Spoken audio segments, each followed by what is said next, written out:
This is really about being free to create what you want your life to look like. We each are our own hero. And how do we take the challenges that come our way and see those as the birth process of us becoming heroic? Can you meet that judgment that ultimately will surface with neutrality? This is the Wall Street Coach Podcast with Kim Ann Curtin. Welcome back, everybody, to the Wall Street Coach Podcast. Today, I'm very excited to have a trader here that I got to meet through Steady Trade, Stocks to Trade, and his name is Will Beebe. And I'm going to tell you a little bit about Will, and then he can, of course, fill in any of the places I leave out.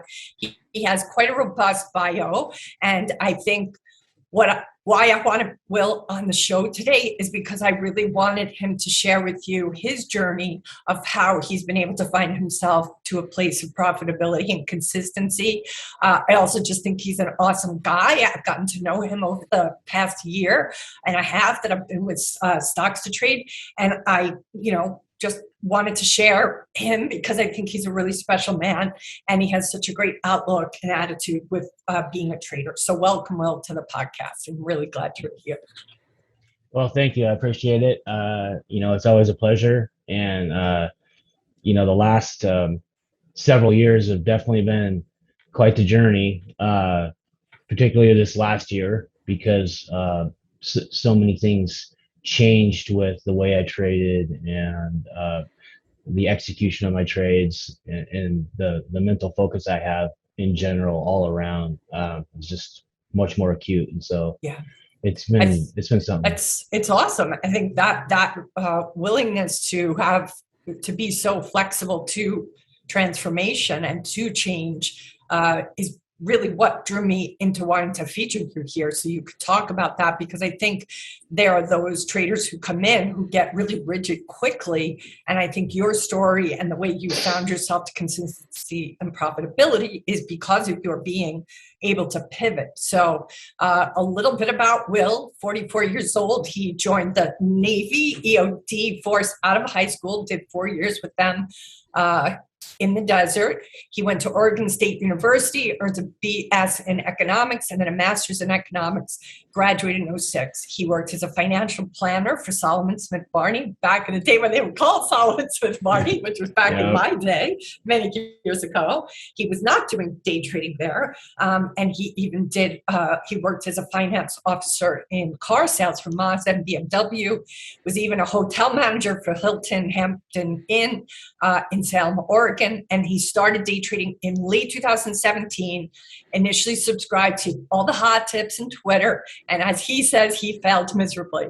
And then 2018 through 2020, his words again, failed even more. But his break even came through in 2020, and he joined Stocks to Trade in July of 2021, learned that 1%, which is the hardest to learn, that made him profitable. And this past year, he's had really mind-blowing success. He's self-sufficient now, full-time, and he just doesn't worry about money like he used to. And he knows now that he can make it. So the overall lifestyle he's experiencing is better. His confidence, his self-control have been a big part.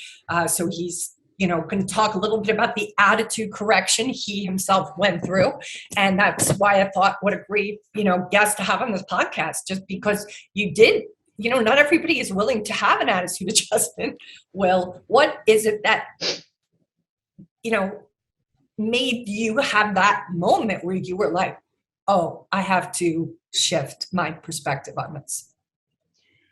Well, I don't know. I mean, I guess one of the things that with me is, I had a super negative attitude for a long time.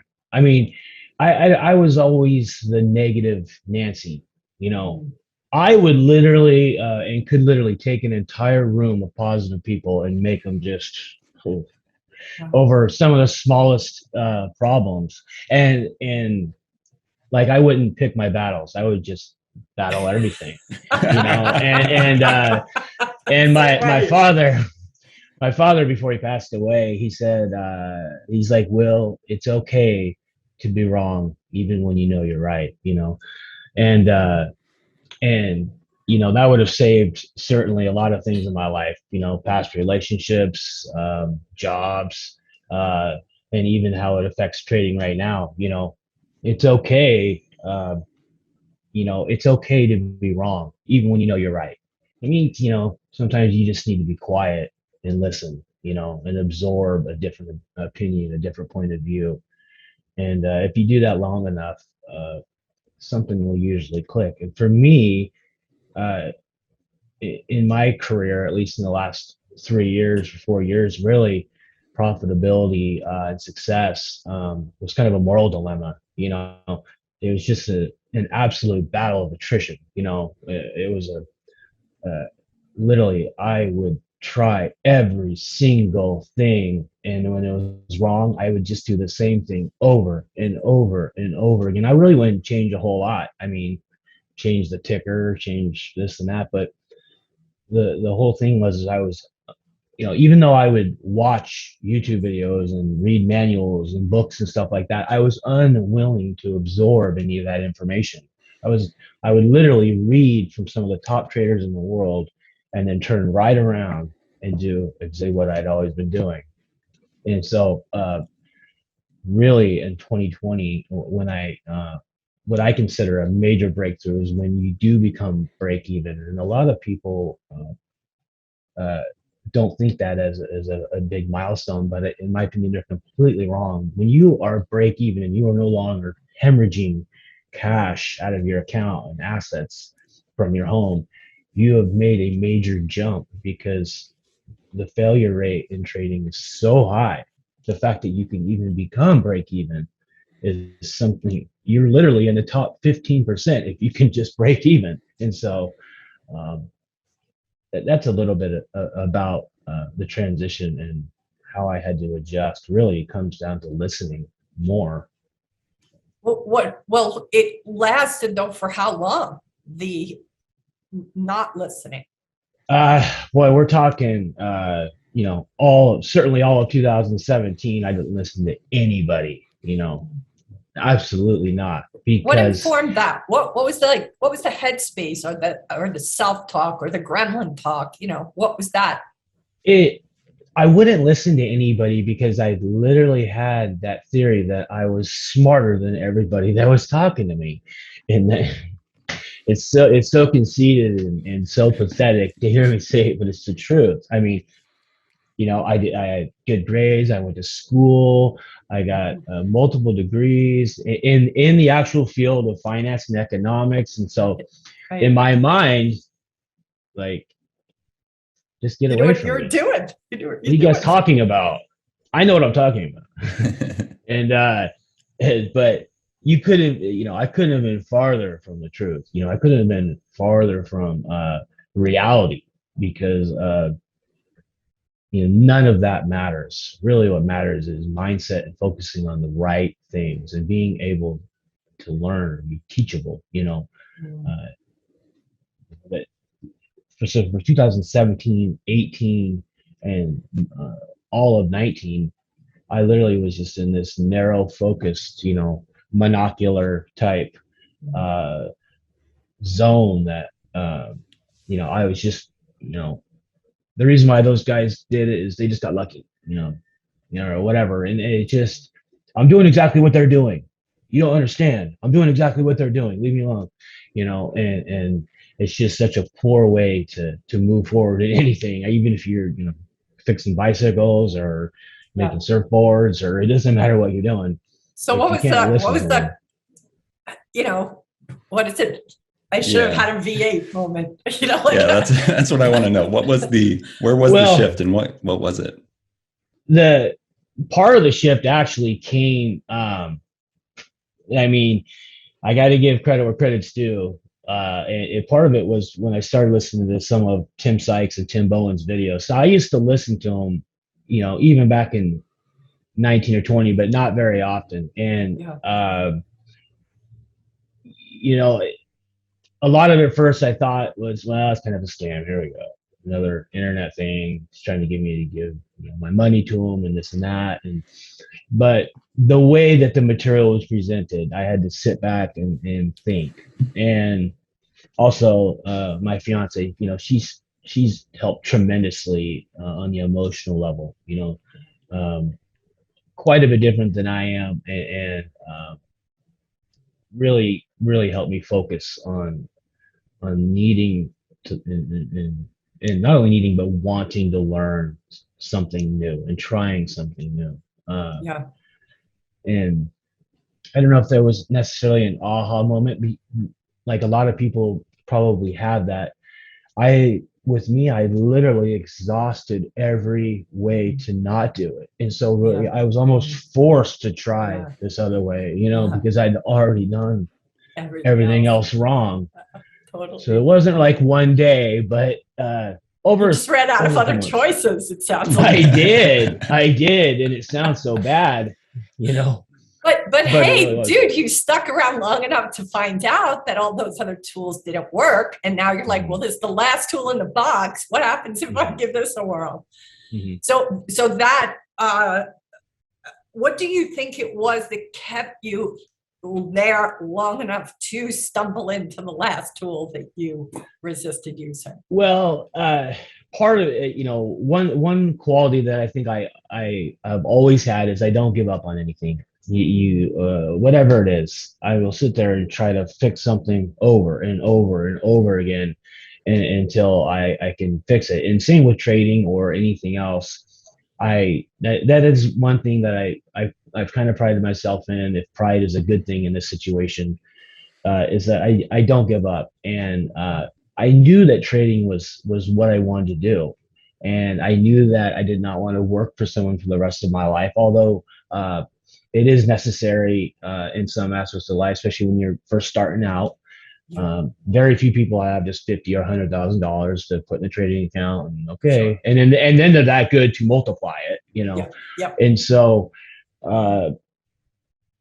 not giving up. I mean, if you cannot handle failure in an exuberant fashion, and I mean a lot of failure, then you should probably just turn this meeting off right now. You should probably unsubscribe to STT or whatever you're doing, because if you can't handle a ton of failure, then you're not going to make it. And that's just real talk, Yeah. Yeah. You got to be able to take a beating, and keep on moving. And so I've actually always been good with that. All my attitude of failure was never good, but I would always keep trying. And so that's one of the major things I think. So it sounds almost like it was an over a period of time, a dawning of aha moments, like a lot of little aha moments that got you to this place where it shifted. And can you recall, let's say, the first or the handful of first moments where you saw your trading account differently, where you started to realize, oh, I am showing up differently. Whoa, let's see how far I could take this. I did, back in 2020, 2021, when I started noticing incremental changes in my trading account, was when I started taking the advice. The first thing is I never used to have a plan ever. I would get up and whatever hot ticker I got off of Twitter or the internet, because I was subscribed to like 15 different newsletters. Wow. And so, by the time you get that information, they've already made thousands of dollars, and then they're getting ready to short it on the way down while you're long on the way up. So having the plan, and that's one thing I learned how to do actually the best is in a steady trade team with Tim Bond, because he is all about the plan. The second thing was taking the single, taking even a half a single, okay, instead of waiting and not getting greedy. I used to sit in positions and watch myself go up 20, 30, even 50% sometimes. Wow. in a position, just to watch it go all the way down and then end up right on the day. I can't even tell you how many times I've done that. so many times, I've literally more than all the times, I mean, a ton. And it's so, nothing discourages you more than that, you know. You know, seeing yourself in the green heavily on the day and then ending up red on the day, and that's because you didn't have a plan, and you failed to take the single or the double if it was there, whatever. And so that in that period in 2020, when I started at least writing tickers down, okay, I'm going to buy it here. I wouldn't have very much information. My plans weren't good, but it was a plan, which is better than no plan at all. Yep. And I started, okay, I'm starting to break even a little bit. I'm not losing as much. And then, you know, as 2021 came along, I started taking the singles more, not bag holding as much. And that was the big thing.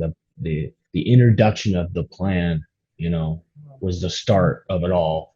That's awesome. And so you start with the plan, and then at some point do you find just the concept you spoke about, the negative bias, that you know yourself to have that like negative bias.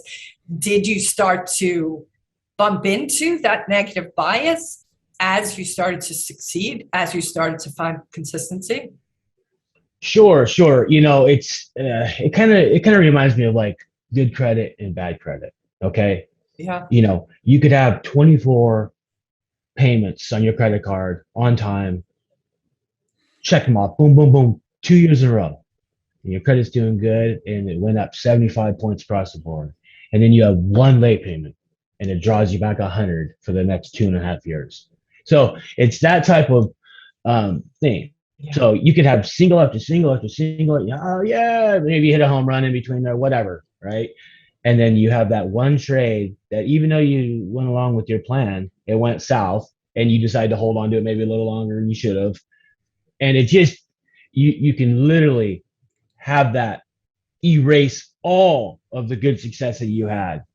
Now you forgot about all the progress you've made.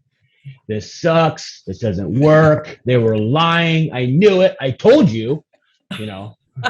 And so, and that's like being said to yourself. I told you. I knew it. Yeah, who's talking, Will? Yeah.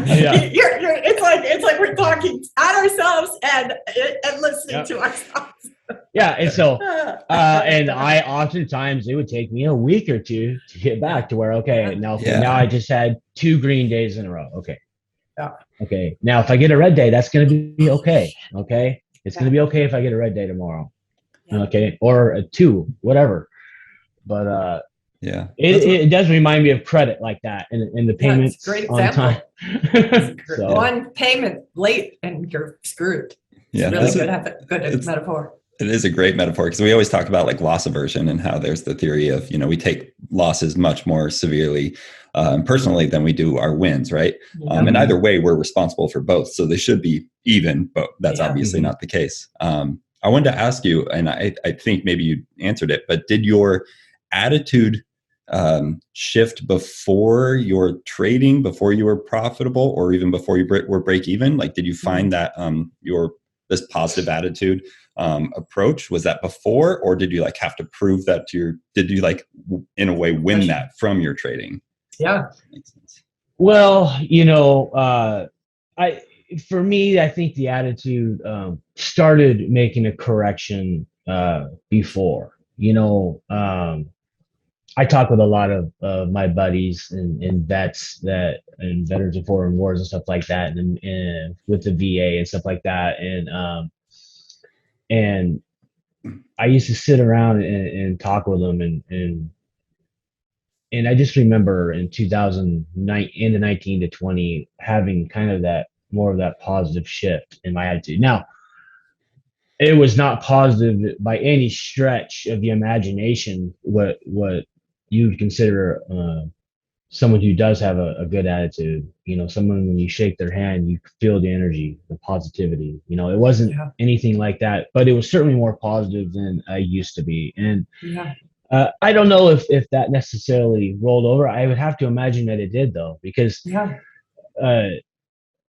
you know, my attitude used to be so negative that even when I did win, I would I would minimize the success. I Oh, would, yeah. just got lucky or whatever. And so I can't even stress enough of how detrimental that can be to your trading activity, to learning and absorbing new information.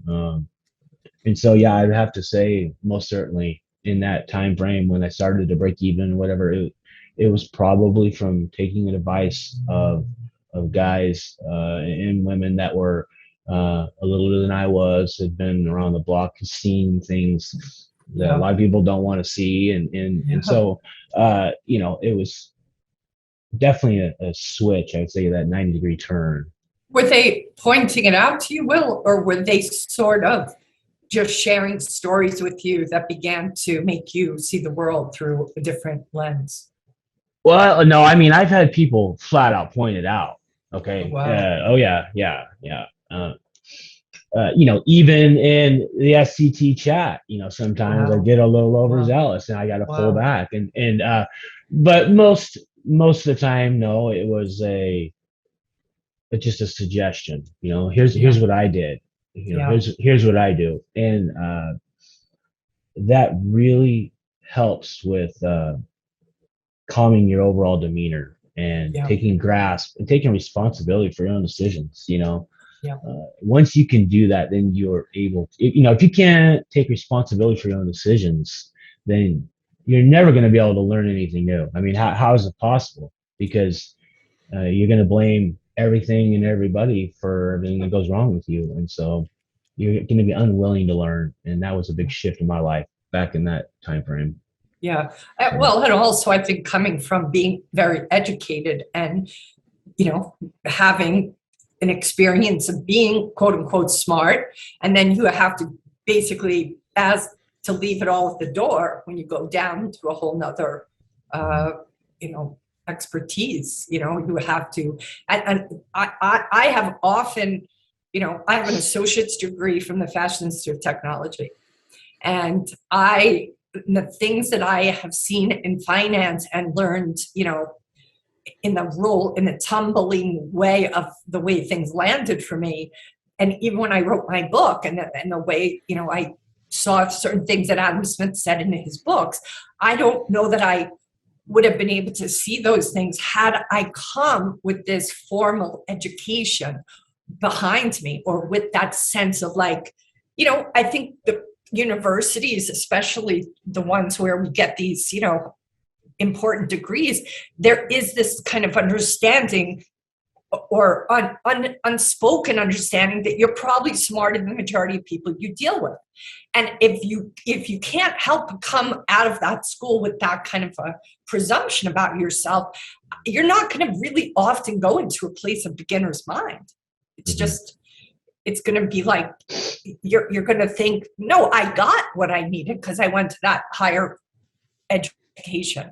And what it sounds to me is that you caught that at some point and you were willing to let go of all the incredible wisdom that you undoubtedly gained, because it was like you stepped into a whole new culture, a whole new country with a whole new language, and all that wisdom wasn't going to help you in this world. It probably does now, but not the initial stages.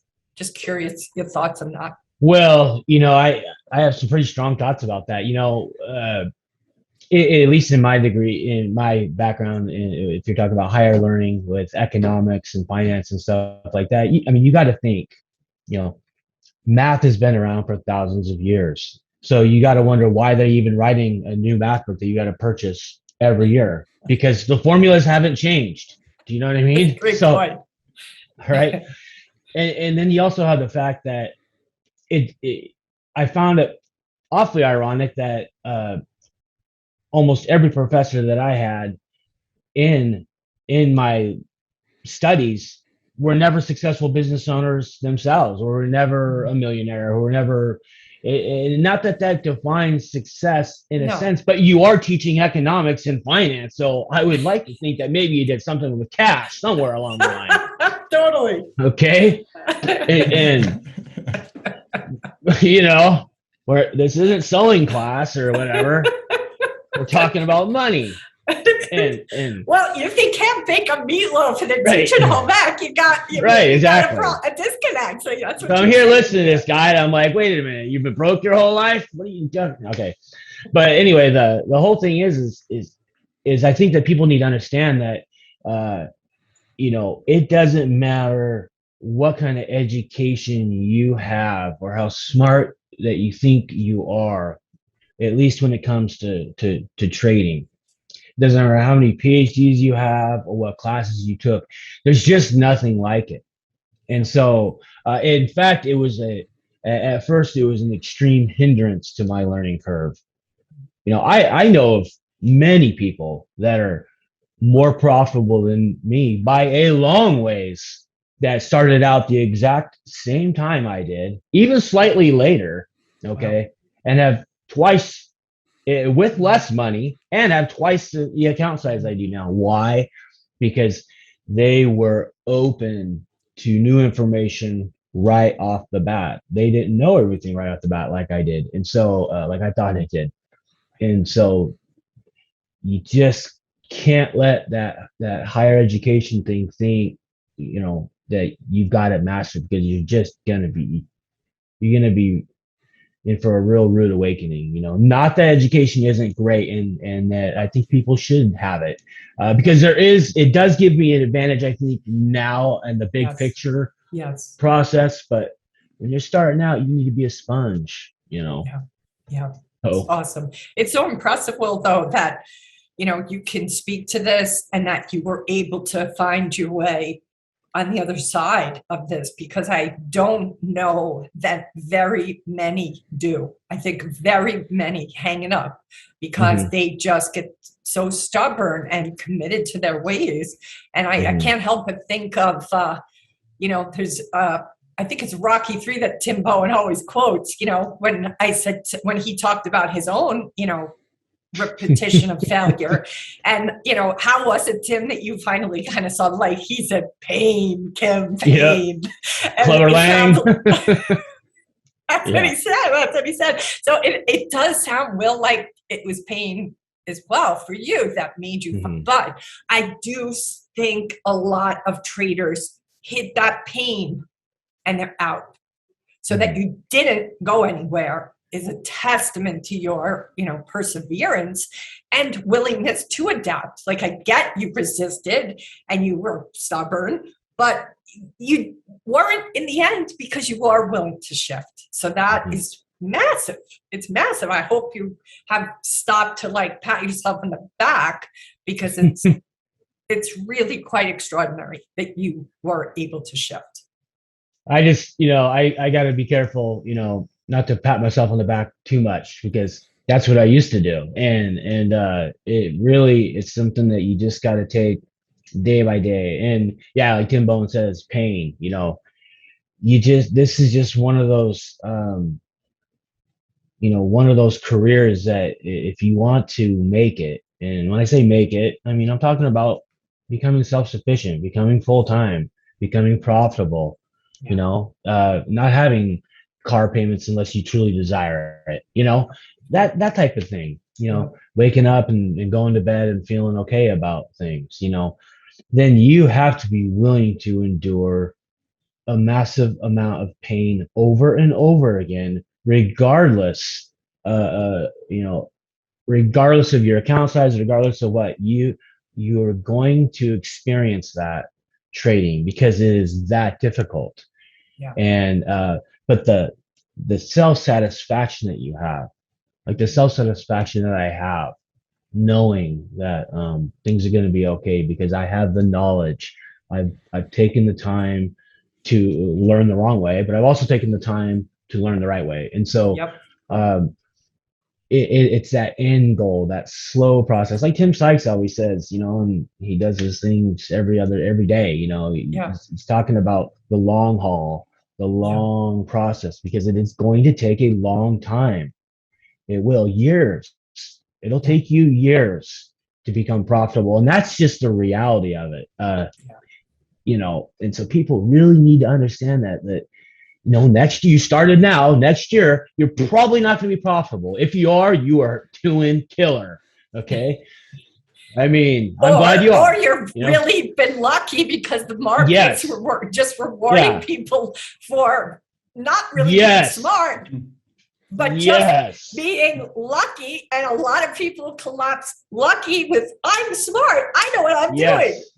People have no idea if they just started like in this last year. Like this was the bull market of all markets. I mean, and it really is still going. I mean, it's kind of true. It is summertime, so it's kind of hard to say if it's made the turn or not, you know.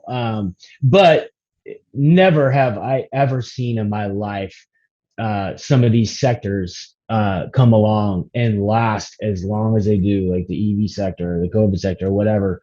I mean, they lasted a year. I mean, and they just got hotter and hotter and hotter. And so, you know, the chances of losing and going red on the day are exceptionally low compared to say 2016 or 17, where a 10% ticker was like bone. You'd be like, yeah, it went up 10, you know, and that's really how it was back then. And so,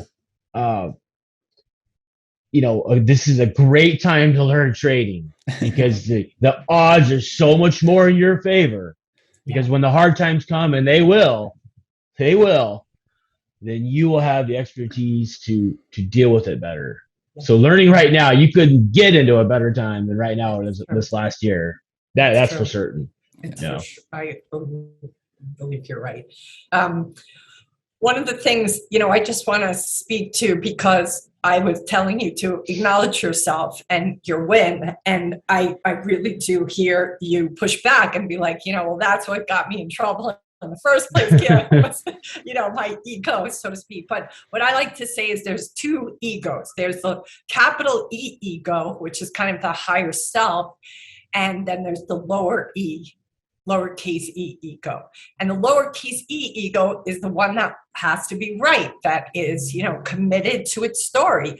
But the high, you know, capital E ego is kind of that place of being able to be the observer of yourself and realize you're human. You're going to fuck up. You're going to make mistakes and be kind of, you know, lost in your story sometimes. But look at what I did accomplish. Look at how I was willing to pivot and or shift my, you know, glass half empty to a glass half full perspective.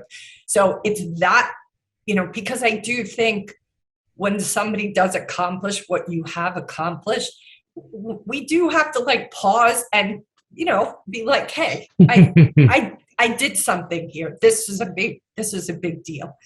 So, you know, there is a way to do that without becoming, you know, narcissistic, so to speak.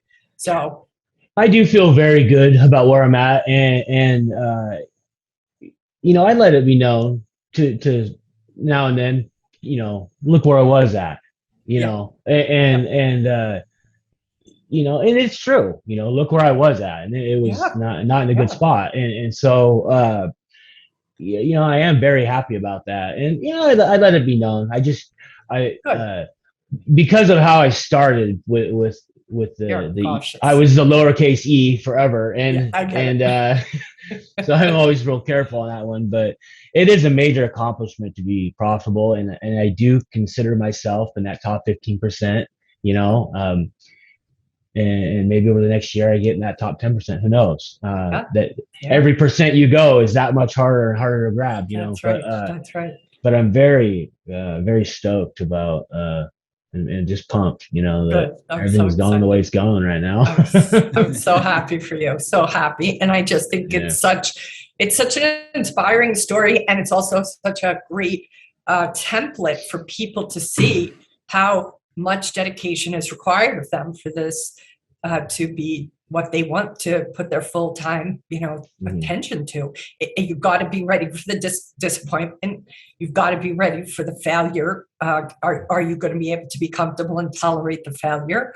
Are you willing to be coming into a beginner's mind? I mean, everything that you're speaking about, to to me is the recipe for success.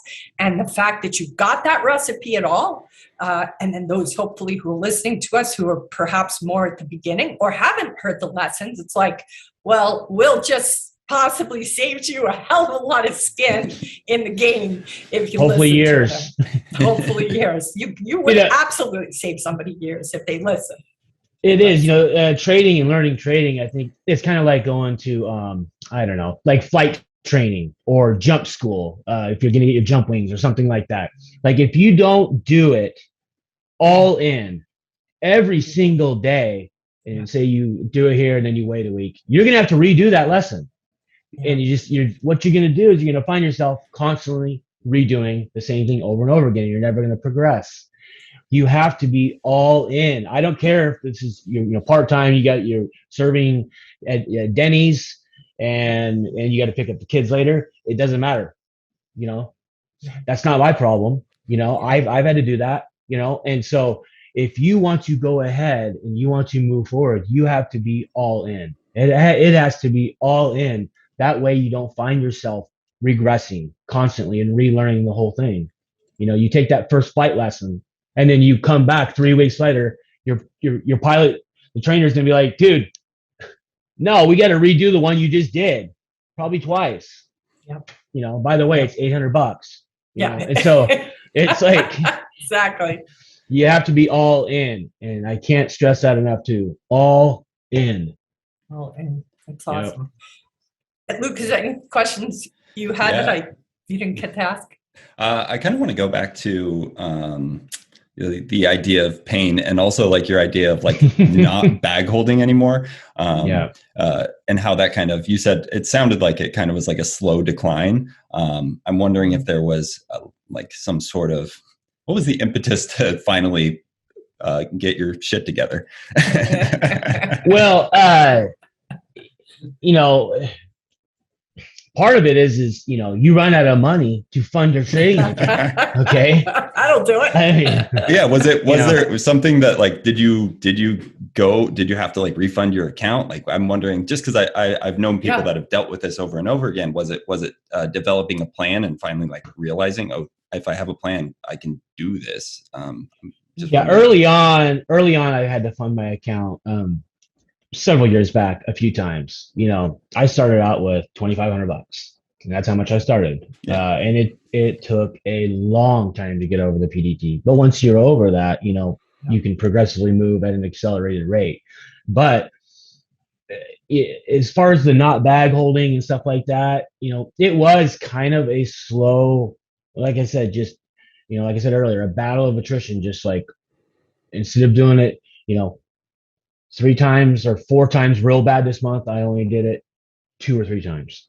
And really after listening to Tim Bowen and a little bit from Tim Sykes, but Tim Bowen really hammers home the bag holding thing and cutting your losses quickly. I really started to see a difference in how long I was holding some of those losses, because part of the thing is when you're under the PDT, when you're first starting out, the reason why you bag hold is because you only have a couple day trades, and you already burned one early this morning on a loser. Yeah. And if you sell this one right now, loss, you're not trading until next Wednesday.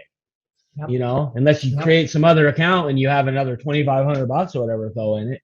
And so that is really kind of one of the biggest things that kept me bag holding for so long was, like, dude, I'm going to run out of day trades. And I was on a margin account, but even if you're on a cash account, it's almost the same thing. If you have $2,000-$3,000, your buying power is gone. So you still can't trade for a couple, 2, 3, 4 days and for the settlement. And so that's what it was for me. And I think that's what it is for a lot of people. I remember reading in chat all the time, like, this is my last day trade. Or it's like, it doesn't matter if it's your last day trade. If you were losing your ass, you need to sell that sucker, now, because it's only going to get worse, Yeah.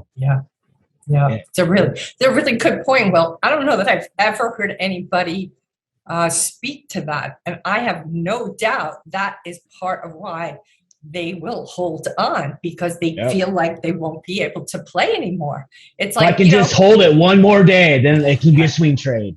yes, exactly. That's why I advocate for people who are starting out to only swing trade.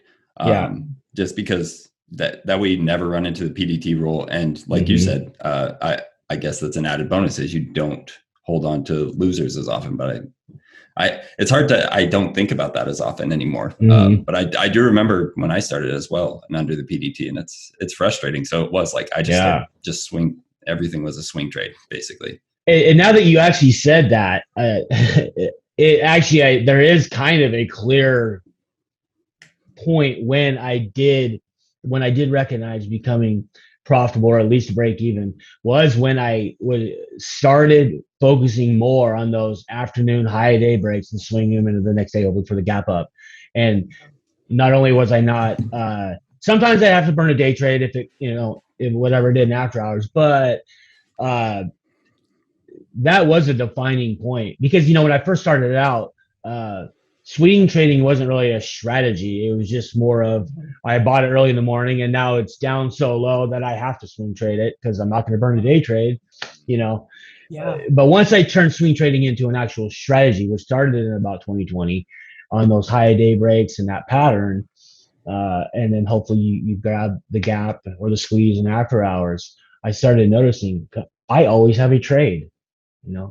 I can actually trade twice today or whatever. Wow. And so it's funny that you said that because it is one of the higher percentage trades once you learn the pattern, and it can save you a lot of grief on the PDG part. Sure can. I think it's really great that both of those points were just made because I really don't hear anybody talking about that, and I think that makes so much sense because it's like you don't get to play on the playground anymore. Like who wants to get kicked out of the playground? You're gonna hold on even if the bully's punching you because you're still hoping you get to play on the jungle gym afterwards. The whole afternoon and the swing trade, it's easier on the mind when you're first learning and you start out the morning chaos, the overall volume. A lot of the big market makers and stuff are jumping in and taking their hits, and so the afternoon it's just smoother. It's a little bit slower unless you're talking about maybe a Friday squeeze play where that gets a little violent into after hours, but on average it's just slower. The stock's already kind of proven itself throughout the day, or it hasn't. It's failed maybe, but it's just easier to recognize. And for starting out, that was definitely a good point you brought up. Well, you can save yourself a lot of clubber laying pain in that afternoon swing train. You sure can. What would the version of you from a few years back, what would the advice be that you give that person that you used to be? What would that advice be? My advice from years back to right now to someone who's going to start out tomorrow or next month is get your education first. Learn how to do it first. Don't just open up. I mean, you do have to open up a brokerage account because you got to figure out how it works. But do not start executing trades until you know how things work. Give yourself the respect, okay? The self-respect and the chance to thrive, the chance to even make it, because the chances of you not making it are already very low, okay? And that's reality. But if you want to give yourself a chance, you need to slow down and learn one thing at a time. Give yourself 3 or 4 months of study, 5 or 6 months of study, and then try a couple little things. Give yourself that time. If you just go in swinging like that, it's just like a pinata. And you're probably going to be the pinata. And you're just blind. swinging, and you're probably going to do the pinata. Is just give yourself that time and learn, and stop trying to invent the wheel. Like I used to try to reinvent the wheel. It's already there. There's no more room for another spoke, Will. This is what I tell myself all the time, Will. I feel like we're kindred spirits here. It's like, why? There's like two things that work. Just do those two things. Why are you trying to pull this other rabbit out of a hat? Even today, I tried to reinvent the wheel again. I'm like, it's already there. Shit. This is new.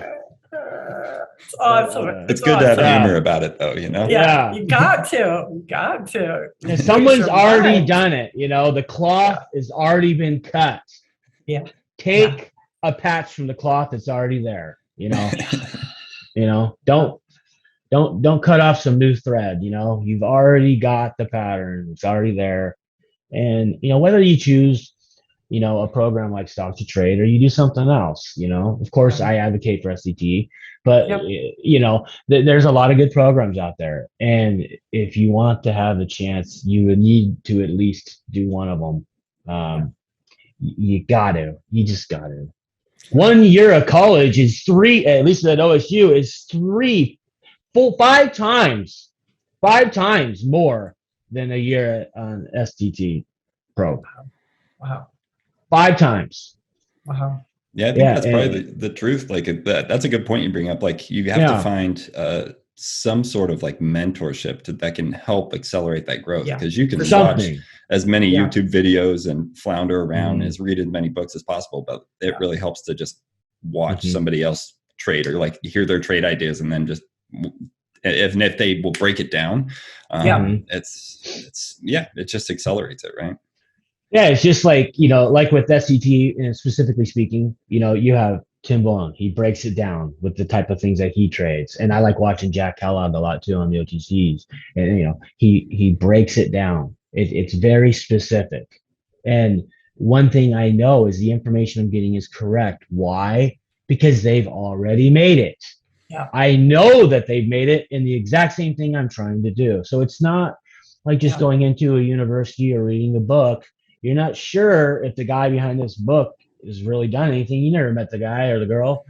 And I've already made the case with most of the professors in college. Okay. And I know that to be a fact. And so if you're learning from these guys or gals that have already made it and they're laying it out for you, it's from somebody who's already walked the path. Yeah. And so it's credible. Yep, for sure. Well, I was curious, did you ever paper trade? Okay. I get a lot of guff about the whole paper trade thing. It's kind of a hot topic. I did, but I honestly, I think paper trading is worthless. I'm sorry. I know a lot of people disagree with me. It's okay. Here's the thing. I think it's more valuable trading with a tiny amount of money. Okay. Yeah. $10. Okay. Yeah. There's just, I get it. The paper trade, I get where people are coming from on it. But the whole thing is you can't tell me you trade the same in any fashion paper trading as you do with real money. I don't care if it's $1.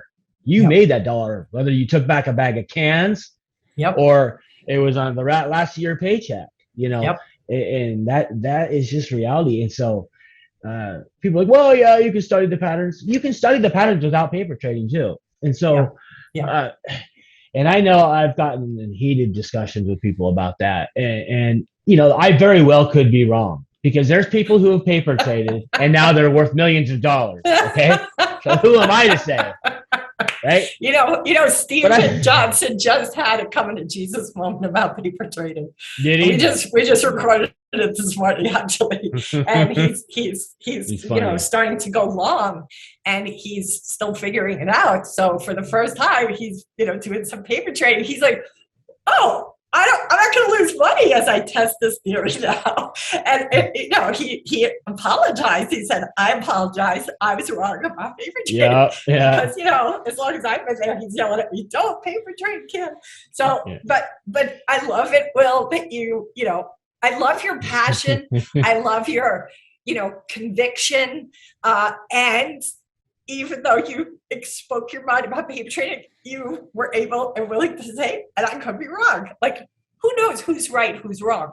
But the point is being in that place of like, well, maybe there's evidence out there that is different than mine, but I still think your opinion, having a perspective, we have to have that. This is a very competitive game. If you don't have that sense of confidence or sense of enthusiasm or passion, I think you'll last even long. You'll last even shorter. So I think if it, tough. If it works for you, no matter what it is, if it's working for you and you are getting better, then do it. If paper trading is one of those things that's working, then I would not argue against it. It just has no overall. And one point is Steven Johnson has been around the block quite a while, so his willingness to stick and hold to a plan is probably going to be a lot better than the guy or a girl who's just starting out. And so that's the one thing that I always got hung up on that specific point was, yeah, you're saying it. You've already made several $1 million or whatever. What's going on. This person over here hasn't done it yet. And so they don't know how to separate the emotional attachment and stick to a plan yet. Yes. Exactly. And so that was always the argument I had. But I know that it works for a lot of people. I'm still in denial. Well, look, you know yourself better, and that is what I think people have to, how you create whatever the setup that you're going to have, however you're going to approach this, has to be in alignment with your personality, your perspective on the world, your judgment, interpretation of things. And if you're not, that's why I'm just an advocate for self-awareness, because if you're not self-aware going into this, it's going to cost you. It's going to cost you. And I just want to keep that cost as low as possible. It's going to cost you no matter what. Certainly going to cost you your heart a little bit of your soul, maybe a lot of your soul. Yes, but it will. At the end of the day, let's keep the cost as low as possible. And I think being self-aware, even you're knowing that maybe you had a negative bias, just knowing that, how can that not help you in the moment where you have the net? It's like, oh, well, I do have a 10.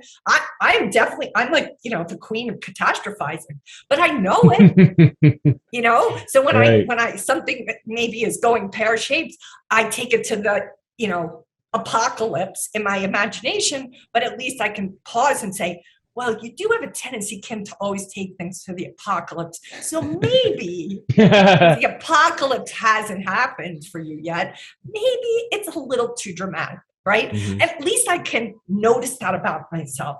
And you doing what you did before, like, well, I really was sure that I was right. And then at some point you were like, maybe not. Like, it's everything. It's everything. Yeah, it was just a few months back. Someone on one of the chats was like, Will, that negative attitude's not a good look, and I'm like, but it was true, I had to step back a little. First, I had to argue first, then I had to step back. Then I had to go back and apologize. Oh, shit. That's Good the job, truth. folks. That's pretty freaking awesome. It's impressive. It's very impressive. It's a constant battle. It's one of those things that you really got to work on, and some people naturally are gifted with just that positive yay, but then again, I don't know that they're necessarily traders. They're happy working at the DMV.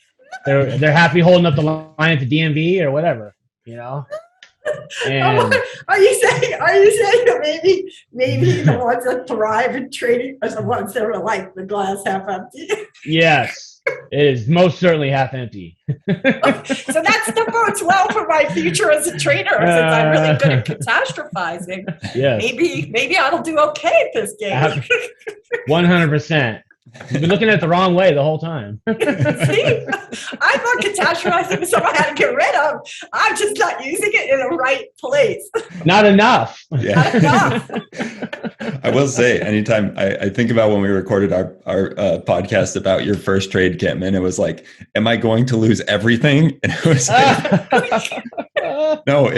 you might lose like $10, but you're not I was like, I was asking Bryce, Davis was walking me through it. I must have asked him 17 times, is there any chance I could lose more than this $200 in any shape or form? Like, what if I crack my head open on the floor or get hit by a bus? Right. Like, well, or not die, but anything, but like, will I lose it all? And he was like, no, Kim. I was like, I wasn't convinced.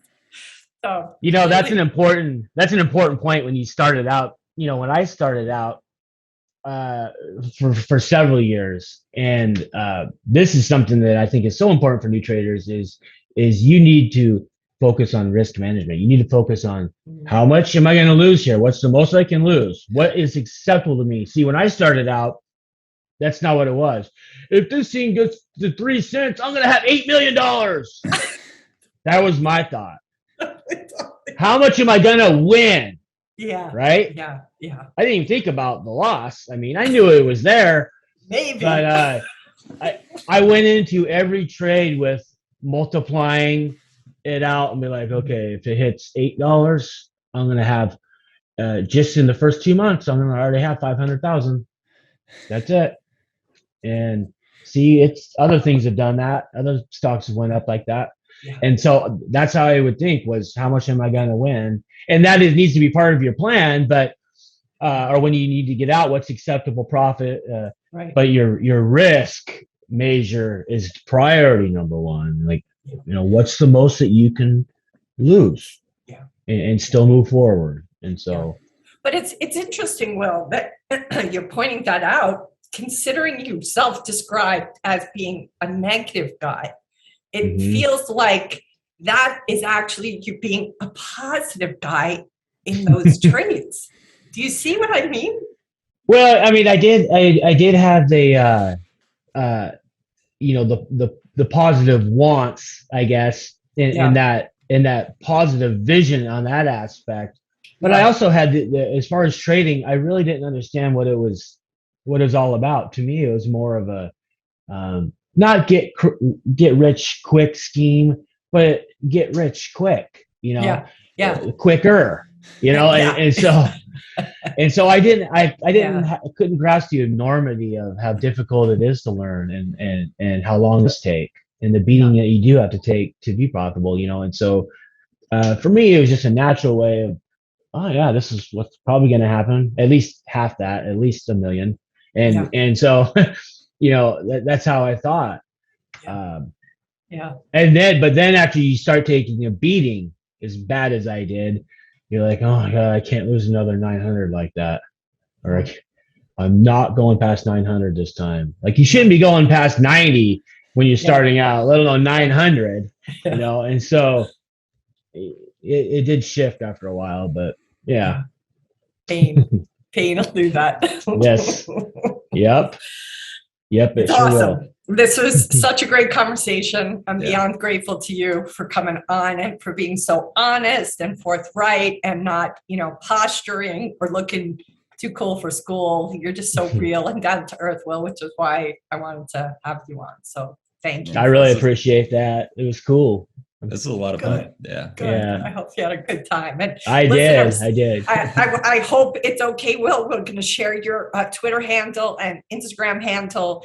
And, obviously we'll put those in the liner notes for you guys to reach out to Will. And also just please feel free to comment on our podcast if you want to see more traders who have their own journey and experience like we had Will come on today. Let us know what you'd like to see here so we can honor it. We're trying to really listen to all the comments and see what you guys think and want to hear more of. And if you like what you hear, please, we would love for you to go on iTunes and write a testimonial for us because the algorithm really gets impacted when people do that.